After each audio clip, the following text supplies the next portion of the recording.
هل الروبوتات اللي عندي يقدرون يكسرون الجوال؟ فكل روبوت راح يرمي الجوال من ارتفاع مختلف، وخلونا نبدأ مع الروبوت الأول. وهذا هو الروبوت الأول، والآن راح يطيح الجوال ونشوف الجوال معاكم ما صار أي شيء. وعلى فكرة شايفين نحافة الجوال هذه؟ فالبطارية الموجودة فيه هي 8300 ملي أمبير، واللي ممكن تقعد معاك إلى 3 أيام، أو إذا حاب تقدر تشحن جوالات أصحابك من نفس الجوال هذا. وهذا هو الروبوت الثاني. ولو أخذنا الجوال وصورنا الروبوت، بعد كذا فتحنا على الصورة ونكبرها أكثر وأكثر، راح نلاحظ أن التفاصيل لسه واضحة، لأن الكاميرا الموجودة هنا هي 108 ميجا بكسل.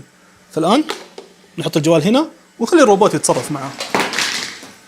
هذا الجوال طاح، بس الاختبار يعتبر بسيط. خلونا نسوي معاه اختبار ثاني قبل ما نروح الروبوت الأخير. والآن مع التجربة الثانية نخليه يقف، بعد كذا نحط الجوال هنا مثلا، والآن نسوي كذا،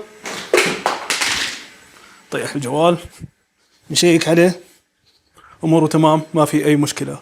والآن خلينا نروح على أصعب اختبار. وصلنا لآخر اختبار وأصعب اختبار فيهم، وما راح يكون مع الروبوت هذا بالطريقة هذه.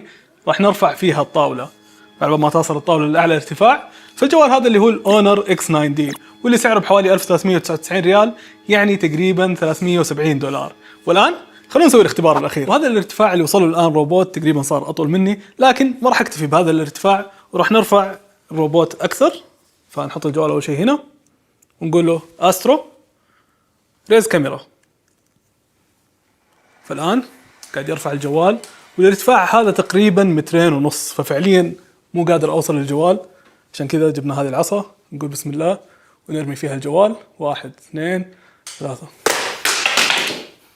طاح الجوال، نقول بسم الله، تمام. الجوال سليم، بس طبقة الحماية اللي فوق اللي جت مع الجوال يحتاج نشيلها. ونشوف الجوال ما في أي خدش.